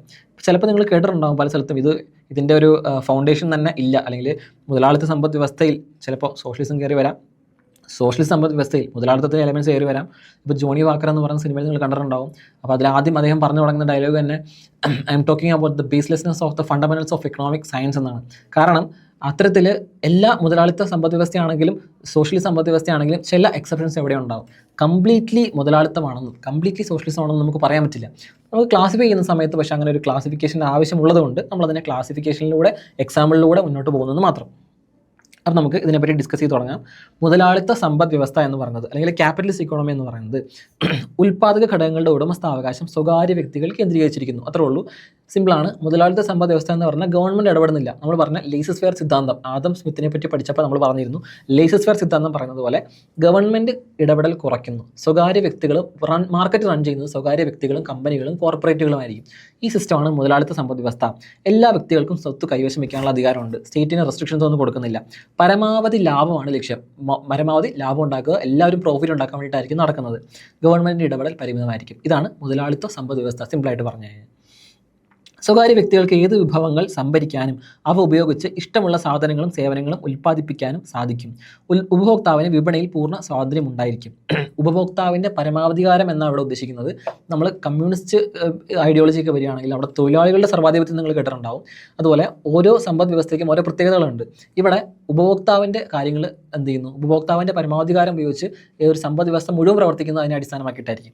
വ്യവസായ സ്ഥാപനങ്ങൾ തമ്മിലുള്ള മത്സരം നിലനിൽക്കുന്നു. അപ്പോൾ കൂടുതലായിട്ടും ആളുകളെ മാനിപ്പുലേറ്റ് ചെയ്യാനായിട്ട് ശ്രമിക്കുന്നുണ്ടാവാം. ആളുകൾ പർച്ചേസ് ചെയ്യുന്നതനുസരിച്ചിട്ടാണ് മാർക്കറ്റ് വികസിക്കുന്നത്. ഇതെല്ലാം എന്ത് ചെയ്യുന്നു, ഒരു കോമ്പറ്റേറ്റീവ് മൈൻഡ് സെറ്റിൽ മുന്നോട്ട് പോകുന്നു. ഗവൺമെൻറ് ഇതിലധികം ഇടപെടുന്നില്ല. മാർക്കറ്റ് അങ്ങനെ തന്നെ ഡ്രൈവ് ചെയ്ത ആളുകളുടെ ഇടപെടലോടുകൂടി മുന്നോട്ട് പോകുന്നു. ഇതിനാണ് നമ്മൾ എന്ത് പറയുന്നത്, മുതലാളിത്ത സമ്പദ് വ്യവസ്ഥ എന്ന് പറയുന്നത്. അടുത്തത് സോഷ്യലിസ്റ്റ് സമ്പദ് വ്യവസ്ഥയാണ്. അതായത് നമ്മളിപ്പോൾ പറഞ്ഞതിൻ്റെ നേരെ വിപരീതമായിരിക്കും. എല്ലാ ഉത്പാദന ഘടകങ്ങളുടെയും ഉടമസ്ഥാവകാശവും നിയന്ത്രണവും ഗവൺമെൻറ്റിൽ നിക്ഷിപ്തമായിരിക്കുന്നു എന്ന് പറയുന്നതാണ് സോഷ്യലിസ്റ്റ് സമ്പദ് വ്യവസ്ഥ. അപ്പോൾ എല്ലാ ഉത്പാദന ഘടകങ്ങളുടെ ഉടമസ്ഥാവകാശവും നിയന്ത്രണവും ഗവൺമെൻറ്റിൽ നിക്ഷിപ്തമായിരിക്കുന്നതാണ് സോഷ്യലിസ്റ്റ് സമ്പദ് വ്യവസ്ഥ. അപ്പോൾ ഗവൺമെൻറ് ഇടപെടൽ പരിമിതമായിരുന്നു ക്യാപിറ്റലിസ്റ്റ്. സോഷ്യലിസ്റ്റ് ആകുമ്പോൾ ഗവൺമെൻറ് ഇടപെടൽ എന്ത് ചെയ്യുന്നു, ഗവൺമെൻറ്റാണ് കംപ്ലീറ്റ് കൺട്രോൾ ചെയ്യുന്നത്.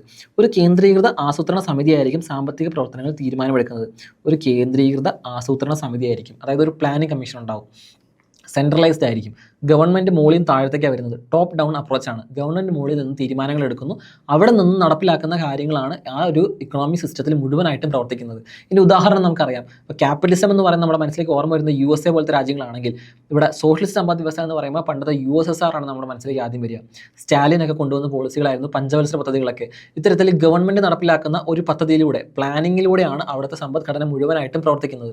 ഉടമസ്ഥാവകാശം മുഴുവൻ ഉണ്ടായിരിക്കുന്നത് ഗവൺമെൻറ്റിൻ്റെ കയ്യിലായിരിക്കും. അപ്പോൾ അവിടെ പ്രൊഡക്ഷൻ നടത്തുന്നതും എങ്ങനെ ഉണ്ടാക്കണം, എന്തുണ്ടാക്കണം, ആർക്കുണ്ടാക്കണം എന്നൊക്കെ തീരുമാനിക്കുന്ന ആരായിരിക്കും, ഗവൺമെൻറ് ആയിരിക്കും. അപ്പോൾ ചൈനയുടെ ഉദാഹരണം USSR ഒക്കെയാണ് നമ്മൾ പ്രധാനമായിട്ടും ഇതിന് ഉദാഹരണങ്ങളായിട്ട് പറയാം. ഉത്പാദന ഘടകങ്ങളുടെ ഉടമസ്ഥാവകാശം ഗവൺമെൻറ്റിൽ നിക്ഷിപ്തമായിരിക്കും. സാമൂഹിക ക്ഷേമമായിരിക്കും പ്രധാനപ്പെട്ട ലക്ഷ്യം. ഗവൺമെൻറ് സോഷ്യലിസം എന്ന് പറയുന്ന ഐഡിയോളജി മുന്നോട്ട് വയ്ക്കുന്നത് ഈ പ്രൊഡക്ഷൻ നടന്നാലും എങ്ങനെ ക്ഷേമരാജ്യം എന്ന് പറയുന്ന ഒരു കോൺസെപ്റ്റൊക്കെ നമ്മൾ പറഞ്ഞു. അതുപോലെ എന്തൊക്കെ വേണം, എങ്ങനെയൊക്കെ വേണമെന്ന് ഗവൺമെൻറ് തീരുമാനിക്കുന്നതിന് കാരണം എന്ന് പറയുന്നത് ഇത് എങ്ങനെ മുന്നോട്ട് കൊണ്ടുപോകണം, എല്ലാവരിലേക്കും ഒരുമിച്ച് ഇതെല്ലാം എത്തണം, വികസനം നടക്കുന്നുണ്ടെങ്കിൽ അത് എല്ലാവരിലേക്കും എത്തണം, ആരും പിന്നോട്ട് പോകാൻ പാടില്ല എന്നൊരാശയം. ഗവൺമെൻറ്റിന് മാത്രമേ അത് നടക്കൂ, ആളുകളിലേക്ക് ഇത് വിട്ടുകൊടുത്തു കഴിഞ്ഞാൽ അവിടെ ഒരു ഏറ്റക്കുറച്ചിൽ ഉണ്ടാകും എന്ന ചിന്തയിൽ നിന്നുമാണ് സോഷ്യലിസം എന്ന് പറഞ്ഞ ഐഡിയോളജി ഉണ്ടായിട്ടിരിക്കുന്നത്. സാമൂഹ്യക്ഷേമമാണ് ഇതിൻ്റെ പ്രധാനപ്പെട്ട ലക്ഷ്യം. അപ്പോൾ ക്യാപിറ്റലിസം എന്ന് പറയുമ്പോൾ നമ്മൾ എന്തായിരുന്നു, ലാഭമായിരുന്നു അവിടെ പ്രധാനപ്പെട്ട ലക്ഷ്യം. അവിടെ പർച്ചേസ് ചെയ്യുന്ന കസ്റ്റമേഴ്സ് ആയിട്ടുള്ള ആളുകളായിരുന്നു അവിടുത്തെ രാജാവ്. അപ്പോൾ അവരെ കൂടുതലും തീരുമാനിക്കപ്പെടുന്നത് എന്താണ്, ലാഭമാണെങ്കിൽ ഇവിടെ സാമൂഹിക ക്ഷേമമാണ് ലക്ഷ്യം. വിഭവങ്ങളുടെ ലഭ്യതയും ദേശീയ ലക്ഷ്യങ്ങളും മുൻനിർത്തി കേന്ദ്ര ആസൂത്രണ സമിതി വിഭവങ്ങളെ വിനിയോഗിക്കുന്നു. വരുമാനത്തിലും സമ്പത്തിലുമുള്ള അസമത്വം കുറയ്ക്കുന്നു. അപ്പോൾ നമ്മൾ കേൾക്കുമ്പോൾ പെട്ടെന്ന് ഒരു എക്സാമ്പിളായിട്ട് തോന്നാം, നമ്മൾ ഇന്ത്യയിൽ വന്നിരുന്ന പ്ലാനിംഗ് കമ്മീഷൻ ഉണ്ടായിരുന്നു, ആ ഒരു സിസ്റ്റം പോലെ ഒരു നാഷണൽ ഡെവലപ്മെൻറ്റ് കമ്മിറ്റി പഞ്ചവത്സര പദ്ധതികൾ നടപ്പിലാക്കുന്നു, അനുമതി കൊടുക്കുന്നു, അങ്ങനത്തെ ഒരു സിസ്റ്റം ഗവൺമെൻറ് കൺട്രോൾ ചെയ്തായിരുന്നു പോയിക്കൊണ്ടിരുന്നത്. എന്നാൽ ഇന്ത്യ ഒരു സോഷ്യലിസ്റ്റ് ഇക്കണോമി ആയിരുന്നില്ല. ഇന്ത്യ സ്വീകരിച്ചിരുന്നത് ഒരു മിക്സഡ് ഇക്കണോമിക് സിസ്റ്റം ആയിരുന്നു. എന്നാൽ ചില എലമെൻറ്റ്സ്, ചില ഏരിയസ് തുറന്നു കൊടുത്തിട്ടുണ്ട്, എന്നാൽ പരമാവധി ഏരിയകളിലും ഗവൺമെൻറ് കൺട്രോൾ ചെയ്യുന്നു. അത്തരത്തിലുള്ള സിസ്റ്റമാണ് ഇന്ത്യ ഫോളോ ചെയ്ത് വന്നിരുന്നത്. അപ്പോൾ നമ്മളിപ്പോൾ പറഞ്ഞത് സോഷ്യലിസ്റ്റ് സമ്പദ് വ്യവസ്ഥയെ പറ്റിയിട്ടാണ്, ഗവൺമെൻറ് മാത്രമാണ് അവിടെ കൺട്രോൾ ചെയ്യുന്നത് എന്ന് പറഞ്ഞു. അടുത്തത് മിശ്ര സമ്പദ് വ്യവസ്ഥ. ഇന്ത്യ പോലുള്ള രാജ്യങ്ങൾ ഫോളോ ചെയ്യുന്ന മിക്സഡ് ഇക്കണോമി അഥവാ മിശ്ര സമ്പദ് വ്യവസ്ഥയെ പറ്റിയിട്ടാണ് പറയുന്നത്. മുതലാളിത്ത സമ്പദ് വ്യവസ്ഥയുടെയും സോഷ്യലിസ്റ്റ് സമ്പദ് വ്യവസ്ഥയുടെയും ചില പ്രത്യേകതകൾ ഒരുമിച്ച് കാണാൻ കഴിയുന്നതാണ് മിശ്ര സമ്പദ് വ്യവസ്ഥ എന്ന് പറയുന്നത്. അതായത് മിശ്ര സമ്പദ് വ്യവസ്ഥ എന്ന് പറയുമ്പോൾ നമ്മൾ പറയുന്ന ഇന്ത്യയുടെ എക്സാമ്പിൾ തന്നെ എടുത്താൽ മതി. അതായത് പ്രധാനപ്പെട്ട മേഖലകളിലെല്ലാം ഗവൺമെൻറ് കൈവശം വെച്ചിരിക്കുന്നു. അത് പ്രൈവറ്റൈസ് ചെയ്ത് കഴിഞ്ഞാൽ ചിലപ്പോൾ എന്ത് പറ്റാം, അവിടെ ലാഭം നഷ്ടങ്ങളുടെ വ്യത്യാസങ്ങൾ കണക്കുകൾ മാത്രം നോക്കി പോകുമ്പോൾ വെൽഫെയർ നടപ്പിലാക്കാതെ പോകാം. പ്രധാനമായിട്ടും കോടിക്കണക്കിന് ആളുകളുള്ള ഇന്ത്യ പോലുള്ള രാജ്യങ്ങളിൽ ഇത്തരത്തിലുള്ള ഒരു ക്യാപിറ്റലിസ്റ്റ് സിസ്റ്റം നടപ്പിലാക്കി കഴിഞ്ഞാൽ വലിയ രീതിയിൽ സ്വത്ത് കോൺസെൻട്രേറ്റ് ചെയ്യപ്പെടുകയും വലിയ രീതിയിലുള്ള എമൗണ്ട് ഓഫ് ആളുകൾ മാറ്റി നിർത്തപ്പെടുകയും ചെയ്യാനുള്ള ഒരു സാധ്യത മുൻനിർത്തിക്കൊണ്ട് ഇന്ത്യ ഒരു മിക്സഡ് ഇക്കണോമി ഫോളോ ചെയ്തിരുന്നു. ഇന്ത്യയിലുള്ള കമ്പനികൾക്ക് വളരെ അനുമതി കൊടുത്തിരുന്നു. നമ്മളതിനെ പലതരത്തിലുള്ള പ്ലാനിംഗ് എന്ന് പറയാറുണ്ട്. അപ്പോൾ long time plan, short time plan എന്നൊക്കെ പറയുന്നത് പോലെ ഗവൺമെൻറ് കൺട്രോൾ ചെയ്തിട്ടുള്ള പ്ലാനുകളും ഗവൺമെൻറ് സൂചിപ്പിച്ച് മാത്രം മുന്നോട്ട് പോകുന്നത് ഇൻഡിക്കേറ്റീവ് പ്ലാൻ എന്ന് നമ്മൾ പറയാറുണ്ട്. ഈ ഇൻഡിക്കേറ്റീവ് പ്ലാനിലൂടെയാണ് മിക്സഡ് ഇക്കണോമികൾ പ്രവർത്തിക്കുന്നത്. ഗവൺമെൻറ് ഒരു പരിധിവരെയുള്ള കാര്യങ്ങൾ കൺട്രോൾ ചെയ്യുന്നു, എന്നാൽ ബാക്കിയുള്ള കാര്യങ്ങളെ ഗവൺമെൻറ് നിർദ്ദേശങ്ങൾ കൊടുക്കുന്നു. അപ്പോൾ ആ ഒരു തരത്തിലുള്ള മിക്സഡ് ഇക്കണോമിക് സിസ്റ്റത്തിലൂടെയാണ് ഇന്ത്യ വന്നത്. അപ്പോൾ മിശ്ര സമ്പദ് വ്യവസ്ഥ എന്ന് പറയുന്നത് ക്യാപിറ്റലിസത്തിൻ്റെ ചില എലമെൻസും സോഷ്യലിസത്തിൻ്റെ ചില എലമെൻസും കൂട്ടിച്ചേർത്തുള്ള ഒരു വ്യവസ്ഥിതിയായിരുന്നു.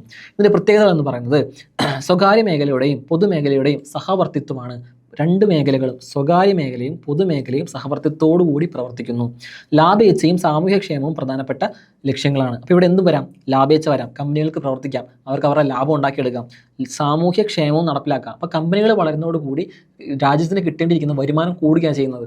അവരൊരു സൈഡിലൂടെ ലാഭം ഉണ്ടാക്കുന്നു, അതിൻ്റെ ഒരു ഷെയർ ടാക്സ് ആയിട്ട് ഗവൺമെൻറ്റിന് കൊടുക്കുന്നു. കൂടാതെ ഗവൺമെൻറ് ഏറ്റെടുത്തിരിക്കുന്ന മേഖലകളിൽ സാമൂഹ്യക്ഷേമവും നടപ്പിലാക്കാം. അപ്പോൾ ഒരു സൈഡിൽ കൂടി ലാഭം ഉണ്ടാക്കുന്നു, ഗവൺമെൻറ് പ്രോഫിറ്റ് ഉണ്ടാക്കുന്നു, ഈ പൈസ ഉപയോഗിച്ച് ഗവൺമെൻറ് വെൽഫെയർ പരിപാടികൾ നടത്തുന്നു. ഈ രണ്ട് കാര്യങ്ങളും ഒരുമിച്ച് പോകുന്നത് കൊണ്ടാണ് ഇന്ത്യ മിക്സഡ് ഇക്കണോമി സ്വീകരിച്ചത്. ഇനി സാമ്പത്തിക പ്രവർത്തനങ്ങളിലെ വ്യക്തി സ്വാതന്ത്ര്യത്തെപ്പറ്റി കൂടി എന്ത് സംസാരിക്കുന്നു, ഈ മിശ്ര സമ്പദ് വ്യവസ്ഥയിൽ സംസാരിക്കുന്നു. അപ്പോൾ മിശ്ര സമ്പദ് വ്യവസ്ഥ എന്ന് പറയുന്നത് ഇന്ത്യ പോലെയുള്ള രാജ്യങ്ങളിൽ നടപ്പിലാക്കിയിരുന്ന കാര്യമായിരുന്നു. എന്നാൽ ഇന്ത്യ ഇപ്പോൾ ചെറിയ രീതിയിൽ അതിന് മാറ്റം വരുത്തുന്നുണ്ട് എന്ന് നോക്കിക്കഴിഞ്ഞാൽ നമുക്ക് കാണാൻ പറ്റും. ഗവൺമെൻറ് പദ്ധതികൾ തയ്യാറാക്കുന്നതിനുള്ള സാമ്പത്തിക ആസൂത്രണം ഉണ്ടായിരിക്കും. ഗവൺമെൻറ് എന്ത് ചെയ്യുന്നു, അവരുടെ രീതിയിൽ പ്ലാനിങ് നടത്തുന്നു. ഒരു 5 year പ്ലാൻസ് ഒക്കെ പോലൊരു പദ്ധതിയിലൂടെ ഒരു സാമ്പത്തിക ആസൂത്രണം നടപ്പിലാക്കുന്നുണ്ട്. ചില മേഖലകളിൽ സാധനങ്ങളുടെ വിലയിൽ ഗവൺമെൻറ് നിയന്ത്രണം നിലനിൽക്കുന്നു. എല്ലാ മേഖലകളിലും ഇല്ല. ചില മേഖലകൾ അവശ്യ സാധനങ്ങൾ പോലുള്ള ആക്ടുകൾ നമ്മൾ നടപ്പിലാക്കിയിട്ടുണ്ട്. അതുപോലുള്ള ചില മേഖലകളിൽ എന്ത് ചെയ്യുന്നു, ഗവൺമെൻറ് സാധനങ്ങളുടെ വിലയിൽ ഗവൺമെൻറ് നിയന്ത്രണം കൊണ്ടുവന്നിരിക്കുന്നു. ഇനി അവശ്യ സാധനങ്ങൾക്കും സേവനങ്ങൾക്കും ഗവൺമെൻറ് പ്രാധാന്യം കൊടുക്കുന്നുണ്ട്. അപ്പോൾ എന്തൊക്കെയാണ് നാട്ടിൽ ഇൻഫ്ലേഷൻ ഉണ്ടാകുന്ന കണ്ടീഷൻസ് എന്തൊക്കെ ഉണ്ടാവും, അല്ലെങ്കിൽ പണപ്പെരുപ്പം ഉണ്ടാകുന്ന എങ്ങനെയാണ്, ആളുകൾക്ക് പ്രശ്നം ഉണ്ടാക്കുന്ന മേഖലകളിൽ ഗവൺമെൻറ് അധികം പ്രശ്നം ഉണ്ടാക്കാതെ അത് അവരുടെ സ്വന്തം ഗവൺമെൻറ് തന്നെ കൈകടത്തി വെച്ച് എന്ത് ചെയ്യുന്നു, ആ ഒരു കൺട്രോൾ സിസ്റ്റം കൊണ്ടുപോകുന്നു. എന്നാൽ അതല്ലാത്ത ലക്ഷൂറിയസ് ആയിട്ടുള്ള കാര്യങ്ങളൊക്കെ ഉണ്ടെങ്കിൽ എന്ത് ചെയ്യുന്നു, ഗവൺമെൻറ് അത് പ്രൈവറ്റൈസ് ചെയ്ത് കൊടുത്തിരിക്കുന്നു. അവിടെ ലാഭം ഉണ്ടാക്കുകയും ചെയ്യാം, ഇവിടെ വെൽഫെയർ നടക്കുകയും ചെയ്യും. ഇതാണ് എന്തിൻ്റെ പ്രത്യേകത എന്ന് പറയുന്നത്, മിശ്ര സമ്പദ് വ്യവസ്ഥയുടെ പ്രത്യേകത എന്ന് പറയുന്നത്. അടുത്തെന്ന് പറയുന്നത് ഫാക്ടേഴ്സ് ഓഫ് പ്രൊഡക്ഷൻ ആണ്. ഫാക്ടേഴ്സ് ഓഫ് പ്രൊഡക്ഷൻ എന്ന് പറയുന്നത് എന്താണ്, അല്ലെങ്കിൽ ഉൽപ്പാദന ഘടകങ്ങൾ എന്ന് പറയുന്നത് എന്താണ്, പേര് സൂചിപ്പിക്കുന്ന പോലെ തന്നെയാണ്. ഉൽപ്പാദനത്തിനുള്ള ഘടകങ്ങൾ എന്തൊക്കെയാണെന്ന് മാത്രമേ പറയുന്നുള്ളൂ. ഒരു ഉൽപ്പാദനം നടക്കണമെങ്കിൽ, ഒരു വസ്തു ഉൽപ്പാദിപ്പിക്കണമെങ്കിൽ അതിന് എന്തൊക്കെ ഘടകങ്ങൾ വേണമെന്ന് മാത്രമേ ഉദ്ദേശിക്കുന്നുള്ളൂ. ഭൂമി, തൊഴിൽ, മൂലധനം, സംഘാടനം. നമുക്കറിയാം ലാൻഡ്, ലേബർ, ക്യാപിറ്റൽ, ഓർഗനൈസേഷൻ. 4 ഘടകങ്ങളുണ്ടെങ്കിൽ മാത്രമാണ് നമുക്ക് എന്ത് ചെയ്യാൻ പറ്റുള്ളൂ, ഒരു സാധനം ഉൽപ്പാദിപ്പിക്കാൻ പറ്റുള്ളൂ. ഭൂമി എന്ന് പറയുന്ന കാര്യം നമുക്കറിയാം, ഒരു കാര്യം ഉണ്ടാക്കണമെങ്കിൽ അവിടെ ഭൂമി അല്ലെങ്കിൽ ലാൻഡ് വേണം, സ്ഥലം ഉണ്ടാവണം ഇതുണ്ടാക്കണമെങ്കിൽ. തൊഴിൽ, ലേബർ വേണം, ആളുകളുണ്ടെങ്കിൽ മാത്രമേ ഇത് ഉൽപ്പാദിപ്പിക്കാൻ പറ്റുള്ളൂ. എനിക്ക് തന്നെ ഇത്രയും സാധനങ്ങൾ അധികം ഉണ്ടാക്കാൻ പറ്റില്ല. മൂലധനം, എന്ത് സാധനം തുടങ്ങണമെങ്കിൽ നമ്മുടെ കയ്യിൽ പൈസ വേണം, മൂലധനം വേണം, ക്യാപിറ്റൽ വേണം. ഇതില്ലാതെ നമുക്കൊരു കാര്യം സ്റ്റാർട്ട് ചെയ്യാൻ പറ്റില്ല, പൈസ വേണം. സംഘാടനം അഥവാ ഓർഗനൈസേഷൻ എന്ന് പറഞ്ഞാൽ എന്താണ്, ഒരു 100 തൊഴിലാളികളുള്ള ഒരു വലിയ ബിൽഡിംഗ് ഒക്കെ പണിതിട്ട് 100 തൊഴിലാളികളും സാധനങ്ങളും ഒക്കെ കൊണ്ടു കൊടുത്തു. എന്നിട്ട് എന്ത് സംഭവിക്കാം? ഇത്രയും സാധനങ്ങൾ വെച്ചിട്ട് അവിടെ തന്നെ ഒരു ഓർഗനൈസ്ഡ് ആവില്ല. അതിന് ഓർഗനൈസ് ചെയ്യാൻ ഒരു അതോറിറ്റി വേണം, ആ ഒരു ഓർഗനൈസേഷൻ സിസ്റ്റം വേണം. ഇതുണ്ടെങ്കിൽ മാത്രമേ എന്ത് പറ്റുള്ളൂ? ഓർഗനൈസേഷൻ വരുള്ളൂ. അപ്പോൾ ഇതിലെന്തൊക്കെയുണ്ട്? ഭൂമി എന്ന് പറയുന്ന, സ്ഥലം എന്ന് പറയുന്ന എലമെൻ്റ് ഉണ്ട്, തൊഴിൽ എന്ന് പറയുന്ന, ലേബർ എന്ന് പറയുന്ന എലമെൻ്റ് ഉണ്ട്, മൂലധനം എന്ന് പറഞ്ഞാൽ പൈസ മാത്രമല്ല, ക്യാപിറ്റൽ ആയിട്ടുള്ള ഒരുപാട് കാര്യങ്ങളുണ്ടാവാം. ഹ്യൂമൻ ക്യാപിറ്റൽ ആവാം, ഇനി അത് മാത്രമല്ല നമ്മൾ ഉപയോഗിക്കുന്ന മെഷീനറികളാവാം. ഇതെല്ലാം അവിടെ ക്യാപിറ്റൽ, പണം മാത്രമല്ല പണവും ഇത്തരത്തിലുള്ള മെഷീനറികളും കാര്യങ്ങളും എല്ലാം എന്ത് ചെയ്യുന്നു? മൂലധനത്തിലൂടെ വരുന്നു. അടുത്തത് ഉൽപ്പാദന ഘടകമായിട്ട് ഈ പറയുന്ന ഓരോ കാര്യങ്ങൾക്കും ഒരു റെമ്യൂണറേഷൻ, ഒരു തിരികെ കിട്ടുന്ന ഒരു റവന്യൂ ഉണ്ടായിരിക്കാം. അതിനെപ്പറ്റി കൂടി നമുക്ക് ഡിസ്കസ് ചെയ്യാം. അതിൽ ആദ്യം വരുന്നത് ഉൽപ്പാദന ഘടകമായിട്ടുള്ള ഭൂമിക്ക് കിട്ടുന്ന പ്രതിഫലമാണ് പാട്ടം അഥവാ റെൻറ്റ്. ഭൂമിക്ക് പാട്ടം അഥവാ റെൻ്റാണ് കിട്ടുന്നത്. തൊഴിൽ ചെയ്യുന്നതിന് നമുക്ക് കിട്ടുന്നതാണ് എന്ത്? വേതനം. തൊഴിൽ ചെയ്യുമ്പോൾ നമുക്ക് സാലറി കിട്ടും. പണിയെടുക്കുന്ന ആൾക്ക് നമുക്ക് എന്ത് കൊടുക്കേണ്ടി വരും? സാലറി കൊടുക്കേണ്ടി വരും. മൂലധനത്തിന് ലഭിക്കുന്ന പ്രതിഫലമാണ് പലിശ എന്ന് പറയുന്നത്. മൂലധനം അഥവാ ക്യാപിറ്റൽ, മൂലധനം എന്ന് പറയുന്നതിന് നമുക്ക് എന്ത് കിട്ടും? പലിശ അഥവാ ഇൻട്രസ്റ്റ് കിട്ടും. നമ്മളൊരു പൈസയായിട്ടാണ് കൊടുക്കുന്നതെങ്കിലും, നമ്മൾ എന്തെങ്കിലും ഒരു മെഷീനറി ആയിട്ടാണ് കൊടുക്കുന്നതെങ്കിലും അത് നമുക്ക് എന്ത് കിട്ടും? അതിൽ നിന്ന് ഒരു ഇൻട്രസ്റ്റ് ലഭിക്കും. സംഘാടനം അഥവാ ഓർഗനൈസേഷന് ലഭിക്കുന്ന പ്രതിഫലമാണ് ലാഭം അഥവാ പ്രോഫിറ്റ് എന്ന് പറയുന്നത്. അപ്പോൾ 4 ഘടകങ്ങളുണ്ട്. ഭൂമിക്ക് കിട്ടുന്ന എന്തായിരുന്നു നമ്മൾ പറഞ്ഞത്? റെൻറ്റ് കിട്ടുന്നു അഥവാ പാട്ടം കിട്ടുന്നു നമ്മൾ പറഞ്ഞു. രണ്ടാമത്തെ ഘടകമായിരുന്നു തൊഴിൽ. തൊഴിലിന് കിട്ടുന്നതാണ് എന്ത്? വേതനം അഥവാ സാലറി എന്ന് പറയുന്നത്. മൂലധനത്തിന് ലഭിക്കുന്നതാണ് എന്ത്? പലിശ എന്ന് പറയുന്നത്, അല്ലെങ്കിൽ ഇൻട്രസ്റ്റ് എന്ന് പറയുന്നത്. സംഘാടനത്തിന് ലഭിക്കുന്നതാണ് ലാഭം അഥവാ പ്രോഫിറ്റ് എന്ന് പറയുന്നത്. അപ്പം 4 ഫാക്ടേഴ്സ് ഓഫ് പ്രൊഡക്ഷൻ, അല്ലെങ്കിൽ സംഘാടനത്തിന് പോലെയുള്ള സംഘാടനവും മൂലധനവും തൊഴിലും ഭൂമി, 4 ഘടകങ്ങളാണ് നമ്മൾ പറഞ്ഞത്. ഈ 4 ഘടകങ്ങൾക്ക് എന്തൊക്കെ ലഭിക്കും തിരിച്ച് എന്നുകൂടി നമ്മൾ ഡിസ്കസ് ചെയ്തു. അപ്പം നമുക്ക് അടുത്ത് പറയാനുള്ളത് ഉൽപ്പാദന സാധ്യത വക്രത്തെ പറ്റിയിട്ടാണ്. ഉൽപ്പാദന സാധ്യത വക്രം എന്ന് പറയുന്ന കാര്യത്തെ പറ്റിയിട്ടാണ് നമ്മൾ അടുത്ത് പറയാൻ പോകുന്നത്. ഉൽപ്പാദന സാധ്യത വക്രം അഥവാ പ്രൊഡക്ഷൻ പോസിബിലിറ്റി കർവ്, നമ്മൾ ഇംഗ്ലീഷിൽ പറയുന്നതാണ് പ്രൊഡക്ഷൻ പോസിബിലിറ്റി കർവ്. ഈ ഗ്രാഫ് ശ്രദ്ധിച്ചാൽ നിങ്ങൾക്ക് മനസ്സിലാവും. ഇവിടെ ഒരു എക്സ് ആക്സിസ് ഉണ്ട്, ഇവിടെ ഒരു വൈ ആക്സിസ് ഉണ്ട്. അപ്പോൾ ഒരു എക്സ് ഉണ്ട്, ഒരു വൈ ഉണ്ട്. ഇവിടെ ഒരു കോൺകേവ് ഷേപ്പിലൊരു കർവും കൊടുത്തിട്ടുണ്ട്. ഗുഡ് എക്സ് എന്നും ഗുഡ് വൈ എന്നും കൊടുത്തിട്ടുണ്ട്. അവിടെ ഇവിടെയായിട്ട് ഗുഡ് എക്സ് എന്നും ഗുഡ് വൈ എന്നും കൊടുത്തിട്ടുണ്ട്. അപ്പോൾ എന്തായിരിക്കും ഇതുകൊണ്ട് ഉദ്ദേശിക്കുന്നത്? ഗുഡ് എക്സും ഗുഡ് വൈ എന്ന് പറയുമ്പോൾ 2 ഗുഡ്സ് ആണെന്ന് മനസ്സിലായി. 2 ആക്സിസിലും ഗുഡ്സാണ് ഉള്ളത്. അപ്പോൾ ഇതിന് പ്രൊഡക്ഷൻ പോസിബിലിറ്റി കർവ് അല്ലെങ്കിൽ ഉൽപ്പാദന സാധ്യത വക്രം എന്നൊരു പേരും കൊടുത്തിട്ടുണ്ട്. എന്തായിരിക്കും ഈ സംഭവം നമുക്ക് നോക്കാം. 2 വസ്തുക്കളോ സേവനമോ ഉൽപ്പാദിപ്പിക്കുന്നതിന് നിലവിലുള്ള വിഭവങ്ങൾ ഉപയോഗിച്ച് ഏറ്റവും കാര്യക്ഷമമായ ഉപയോഗം കാണിക്കുകയാണ് ഉൽപ്പാദന സാധ്യത വക്രത്തിൻ്റെ ധർമ്മം എന്ന് പറയുന്നത്. ഉൽപ്പാദന സാധ്യത വക്രത്തിൻ്റെ ആകൃതി ഗ്രാഫിൻ്റെ കേന്ദ്രത്തിന് കോൺകേവ് ആയിരിക്കും. 2 കാര്യങ്ങളാണ് പറഞ്ഞത്. ഒന്ന്, നമുക്ക് അതിൻ്റെ ഷേപ്പ് മനസ്സിലായി, കോൺകേവ് ഷേപ്പിലായിരിക്കുന്നത് മനസ്സിലായി. അത് ഇമ്പോർട്ടൻ്റ് ആണ്, അത് നോക്കി വയ്ക്കുക. ഇനി ഇതെന്താണെന്ന് നമുക്ക് പറയാം. നമ്മുടെ കയ്യിൽ ഒരു റിസോഴ്സ് ഉണ്ട്, പർട്ടിക്കുലർ എമൗണ്ട് ഓഫ് റിസോഴ്സ് നമ്മുടെ കയ്യിലുണ്ട്, അല്ലെങ്കിൽ വിഭവങ്ങൾ കയ്യിലുണ്ട്. നമുക്ക് 2 സാധനങ്ങൾ പ്രൊഡ്യൂസ് ചെയ്യണം. അപ്പോൾ ഏറ്റവും കുറഞ്ഞ സാധനങ്ങളുടെ ഉപയോഗത്തിൽ ഏറ്റവും എഫക്റ്റീവായിട്ട് നമുക്ക് എങ്ങനെ പ്രൊഡ്യൂസ് ചെയ്യാം എന്നാണ് ഈ ഉൽപ്പാദന സാധ്യതാ വക്രം പറയുന്നത്. ഒരു വേസ്റ്റേജും ഇല്ലാതെ ഏറ്റവും പരമാവധി റിസോഴ്സുകൾ ഉപയോഗിച്ചുകൊണ്ട് ഏറ്റവും എഫക്റ്റീവായിട്ട് നമുക്കിത് എങ്ങനെ പ്രൊഡ്യൂസ് ചെയ്യാം എന്നാണ് എന്ത് പറയുന്നത്? ഈ പ്രൊഡക്ഷൻ പോസിബിലിറ്റി കർവിൻ്റെ പ്രധാനപ്പെട്ട ആശയം എന്ന് പറയുന്നത്. അപ്പോൾ ശ്രദ്ധിക്കേണ്ട കാര്യം എന്താണെന്ന് വെച്ച് കഴിഞ്ഞാൽ, നമ്മൾ ഇതിന് മുന്നത്തെ ഒരു ഗ്രാഫ് നമ്മൾ കണ്ടു. ഈ ഗ്രാഫിൽ 2 ഗുഡ്സിൻ്റെ കാര്യം നമ്മൾ കാണിച്ചിട്ടുണ്ട്. അപ്പോൾ ഇവിടെ മനസ്സിലാക്കേണ്ട കാര്യം എന്താണെന്ന് ചോദിച്ചു കഴിഞ്ഞാൽ, ഈ ഒരേ റിസോഴ്സ് ഉപയോഗിച്ച് ഉണ്ടാക്കുന്ന 2 വസ്തുക്കൾ എന്ന് പറയുന്നത് 2നും ആവശ്യങ്ങളുണ്ടായിരിക്കും. അപ്പോൾ ഒരു വസ്തുവിൻ്റെ ആവശ്യം കൂടുമ്പോൾ രണ്ടാമത്തെ വസ്തുവിൻ്റെ പ്രൊഡക്ഷൻ കുറയും. അപ്പോൾ ഒരേ റിസോഴ്സ് ഉപയോഗിച്ചാൽ നമ്മൾ 2 വസ്തുക്കൾ ഉണ്ടാക്കുന്നത്.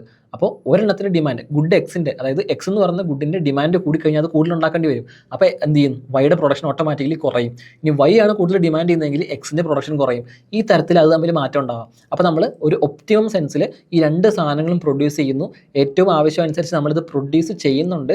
ഏറ്റവും കൂടുതൽ എഫക്റ്റീവായിട്ട്, അതായത് റിസോഴ്സുകളൊന്നും പാഴാക്കാതെ പരമാവധി എഫക്റ്റീവിൽ എങ്ങനെ ഇത് പ്രൊഡ്യൂസ് ചെയ്യാം എന്നാണ് ഈ കർവ് കാണിക്കുന്നത്. ഈ ഒരു കർവിൻ്റെ ഷേപ്പ് കോൺകേവ് ഷേപ്പിലായിരിക്കും. ഈ ഒരു എഫക്റ്റീവ്, അതായത് ഈ ഒരു കർവിൻ്റെ ഈ ഒരു കോൺകേവ് ഷേപ്പിൽ ഇരിക്കുമ്പോഴാണ് ഏറ്റവും ഒപ്റ്റിമം വേസ്റ്റേജ് വരാതെ, എന്താ പറയുക, ഒട്ടും സാധനങ്ങൾ വെറുതെ കളയാതെ ഏറ്റവും കൂടുതലായിട്ട് ഇത് പ്രൊഡ്യൂസ് ചെയ്യാൻ പറ്റുന്നത്, നമുക്ക് കയ്യിലുള്ള റിസോഴ്സുകൾ ഉപയോഗിച്ച് ഏറ്റവും നന്നായി പ്രൊഡ്യൂസ് ചെയ്യാൻ പറ്റുന്നത് ഈ ഒരു കർവ് ഷേപ്പിലിരിക്കുന്ന രീതിയിലായിരിക്കാം. അതാണ് പ്രൊഡക്ഷൻ പോസിബിലിറ്റി കർവ് അഥവാ ഉൽപ്പാദന സാധ്യതാ വക്രം സൂചിപ്പിക്കുന്നത്. അപ്പോൾ ഉൽപ്പാദന സാധ്യതാ വക്രം അല്ലെങ്കിൽ പ്രൊഡക്ഷൻ പോസിബിലിറ്റി കർവ് എന്താണെന്നുള്ള കാര്യം മനസ്സിലായിട്ടുണ്ടാകും. അപ്പോൾ നമ്മൾ ഇന്ന് പറഞ്ഞ കാര്യങ്ങളെല്ലാം ഒന്ന് കൺസോളിഡേറ്റ് ചെയ്ത് നോക്കുക. നമ്മളൊരു ഇക്കണോമിക്സ് എന്ന് പറയുന്ന സബ്ജക്റ്റ് പഠിക്കുന്നതിന് മുൻപേ എന്തൊക്കെ കാര്യങ്ങൾ അറിഞ്ഞിരിക്കണം എന്നുള്ളത് മാത്രമാണ് നമ്മൾ ഡിസ്കസ് ചെയ്തിരിക്കുന്നത്. പ്രധാനപ്പെട്ട ചില ഫാക്ടേഴ്സ് നമ്മളവിടെ ഇമ്പോർട്ടൻ്റ് ആയിട്ട് പറഞ്ഞു. അതിൽ എല്ലാ കാര്യങ്ങളും പക്ഷേ ഓർത്തിരിക്കേണ്ടതാണ്. എക്സാം പേഴ്സ്പെക്റ്റീവിലുള്ള കാര്യങ്ങൾ ഇമ്പോർട്ടൻ്റ് ആയിട്ടുള്ളത് മാത്രമേ എടുത്തിട്ടുള്ളൂ. അപ്പോൾ ആദ്യം നമ്മൾ പഠിച്ചു തുടങ്ങിയത് എന്തായിരുന്നു? ഏറ്റവും ആദ്യം നമ്മൾ ഡിസ്കസ് ചെയ്തത് എന്താണ് എക്കണോമിക്സ് എന്നുള്ളതാണ്. അപ്പോൾ എക്കണോമിക്സ് എന്ന് പറയുന്ന സയൻസിൽ ഏറ്റവും പ്രധാനപ്പെട്ട 2 ഡിവിഷൻസ് ഉണ്ട്. എന്തുകൊണ്ട് എക്കണോമിക് സയൻസ് വന്നു എന്നുള്ള കാര്യങ്ങളൊക്കെ നമ്മൾ പറഞ്ഞു. സൂക്ഷ്മ സാമ്പത്തിക ശാസ്ത്രവും സ്ഥൂല സാമ്പത്തിക ശാസ്ത്രത്തിനെ പറ്റി നമ്മൾ പറഞ്ഞു. കൂടാതെ പാശ്ചാത്യ സാമ്പത്തിക ശാസ്ത്രജ്ഞനായിട്ടുള്ള ജോൺ മെയ്നാർഡ് കെയ്ൻസിനെ പറ്റി പറഞ്ഞു, ആൽഫ്രഡ് മാർഷലിനെ പറ്റി പറഞ്ഞു, കാൾ മാർക്സിനെ പറ്റി പറഞ്ഞു, ലയണൽ റോബിൻസനെ പറ്റി പറഞ്ഞു. ഏറ്റവും ആദ്യം നമ്മൾ പറഞ്ഞത് ആഡം സ്മിത്തിനെ പറ്റിയിട്ടായിരുന്നു. ഇവരുടെയൊക്കെ കോൺട്രിബ്യൂഷൻസ് എന്താണെന്നും പ്രധാനപ്പെട്ട പുസ്തകങ്ങൾ എന്താണെന്നുള്ള കാര്യം ഓർത്തിരിക്കുക. ഇന്ത്യൻ സാമ്പത്തിക ശാസ്ത്രജ്ഞന്മാരായിട്ടുള്ള മഹാത്മാഗാന്ധിയെ പറ്റിയിട്ടും അമർത്യകുമാർ സെന്നിനെ പറ്റിയിട്ടും പ്രശാന്തചന്ദ്ര മഹാലനോബിസിനെ പറ്റിയിട്ടും പറഞ്ഞു. ഇവരുടെയൊക്കെ കോൺട്രിബ്യൂഷൻസ് എന്താണ്, പുസ്തകങ്ങൾ എന്തൊക്കെയാണ്, ഇവരൊക്കെ എന്തൊക്കെ പേരിൽ അറിയപ്പെടുന്നു എന്നുള്ളതും കൂടി ഇമ്പോർട്ടൻ്റ് ആണ്. കൂടാതെ വിവിധ തരം സമ്പദ് വ്യവസ്ഥകളെ പറ്റിയിട്ട് മുതലാളിത്തം, സോഷ്യലിസ്റ്റ്, മിശ്ര സമ്പദ് വ്യവസ്ഥ ഇതിനെ പറ്റിയിട്ട് നമ്മൾ ഡിസ്കസ് ചെയ്തു. ഇതിനൊക്കെ ഒരു എക്സാമ്പിൾ ഓർത്തിരിക്കുക, ഇതൊക്കെ എങ്ങനെ പ്രവർത്തിക്കുന്നു എന്നുള്ള കാര്യം കൂടി ഓർത്തിരിക്കുക. ഇത് കഴിഞ്ഞിട്ട് നമ്മൾ എന്ത് പറഞ്ഞു? പ്രൊഡക്ഷൻ പോസിബിലിറ്റി കർവ് പറഞ്ഞു. കൂടാതെ ഫാക്ടേഴ്സ് ഓഫ് പ്രൊഡക്ഷൻ, ഉൽപ്പാദനത്തിൻ്റെ ഘടകങ്ങൾ ഏതൊക്കെയാണ്, ഈ ഘടകങ്ങൾക്ക് കിട്ടുന്ന എന്തൊക്കെയാണ് നമുക്ക് അതിനകത്ത് ലാഭമായിട്ടോ എന്തൊക്കെയാണ് അതിൻ്റെ റവന്യൂ ആയിട്ട് കിട്ടുന്നത് എന്നുള്ള കാര്യങ്ങളൊക്കെ നമ്മൾ ഡിസ്കസ് ചെയ്തു. പിന്നെ നമ്മൾ ഏറ്റവും അവസാനം പ്രൊഡക്ഷൻ പോസിബിലിറ്റി കർവിലൂടെ പറഞ്ഞാണ് നിർത്തിയത്. അപ്പോൾ ഇത് എല്ലാം ഇമ്പോർട്ടൻ്റ് ആണ്. പ്രധാനമായിട്ട് നമ്മൾ അവസാനം പറഞ്ഞ ടോപ്പിക്കുകൾ ഗ്രാഫൊന്നും അല്ല പഠിക്കേണ്ടത്, ഗ്രാഫിൻ്റെ ഒരു ഘടന എങ്ങനെയാണ്, അതിലൂടെ കിട്ടുന്നതിൻ്റെ ഷേപ്പ് എങ്ങനെയാണ്, ഇങ്ങനെയുള്ള കാര്യങ്ങളൊക്കെയാണ് നമ്മളതൊക്കെ ഡിസ്കസ് ചെയ്തിരുന്നു. അപ്പോൾ ഈ ക്ലാസ് വീണ്ടും ഒന്നും ഓടിച്ച് നോക്കുക. വളരെ ഇമ്പോർട്ടൻ്റ് ആയിട്ടുള്ള കൺസൈസ് ആയിട്ടുള്ള രീതിയിൽ നമ്മളിത് പ്രസൻറ്റ് ചെയ്തിരിക്കുന്നത്. ഇത് കേട്ടതിന് ശേഷം റിവൈസ് ചെയ്യാൻ ശ്രമിക്കുക. ഈ പറയുന്ന കണ്ടൻസിലുള്ള ഇമ്പോർട്ടൻറ്റ് പോയിൻറ്റ്സ് മാർക്ക് ചെയ്യാൻ ശ്രമിക്കുക. എന്നിട്ട് ഇത് ഇടയ്ക്കിടയ്ക്ക് റിവൈസ് ചെയ്ത് പഠിച്ചുകൊണ്ടിരിക്കാൻ ശ്രമിക്കുക. ഇമ്പോർട്ടൻ്റ് ആണ്. എല്ലാ എക്സാമുകൾക്കും ചോദിക്കുന്ന രീതിയിൽ നിന്നും സെലക്റ്റീവായിട്ടാണ് SCERT നിന്ന് ഈ ടോപ്പിക്കുകൾ സെലക്ട് ചെയ്തിരിക്കുന്നത്. അപ്പോൾ ഇതിന് തുടർച്ചയായിട്ട് നമ്മളിനി അടുത്ത ക്ലാസ്സിൽ ഡിസ്കസ് ചെയ്യാൻ പോകുന്നത് ശരിക്കുള്ള സിലബസിൽ കൊടുത്തിരിക്കുന്ന കണ്ടൻറ്റുകളുടെ ആരംഭം മുതലായിരിക്കും. ഇന്ത്യൻ സാമ്പത്തിക രംഗം എന്ന് പറയുന്ന ഒരു ടോപ്പിക്കിലായിരിക്കും അടുത്ത സെക്ഷൻ ആരംഭിക്കുക. അപ്പോൾ ആ ഘടകത്തിൽ ഇന്ത്യയുമായിട്ട് ബന്ധപ്പെട്ട വലിയ കാര്യങ്ങൾ, ഒരുപാട് കാര്യങ്ങൾ ഡിസ്കസ് ചെയ്യാനുണ്ട്. ഇന്ത്യക്ക് സ്വാതന്ത്ര്യം കിട്ടുന്നതിന് മുൻപുള്ള കഥ മുതൽ സ്വാതന്ത്ര്യം കിട്ടുന്നതിന് ശേഷമുള്ള കഥകൾ വരെ നമ്മൾ ഡിസ്കസ് ചെയ്യണം. ആ കാര്യങ്ങളിലേക്കൊക്കെ നമുക്ക് പിന്നീട് കടക്കാം. അടുത്ത ക്ലാസ്സിലേക്ക് ഈ ഒരു കണ്ടന്റ് പഠിച്ചതിന് ശേഷം കടക്കുക. ആ ഒരു ക്ലാസ്സിലേക്ക് വേണ്ടി വെയിറ്റ് ചെയ്യുക. എന്നിട്ട് ആ ക്ലാസ്സിൽ കാണുന്ന കാര്യങ്ങളും ഇതുപോലെ തന്നെ നോട്ട് ചെയ്ത് പഠിക്കാൻ ശ്രമിക്കുക. അപ്പോൾ ഇന്നത്തെ ക്ലാസ് ഇവിടെ അവസാനിക്കുന്നു. ഇത്രയും നേരം കേട്ടുകൊണ്ടിരുന്ന എല്ലാവർക്കും നന്ദി. അപ്പോൾ നിങ്ങൾ പഠിക്കാൻ ശ്രമിക്കുക. എല്ലാവർക്കും ഓൾ ദി ബെസ്റ്റ്.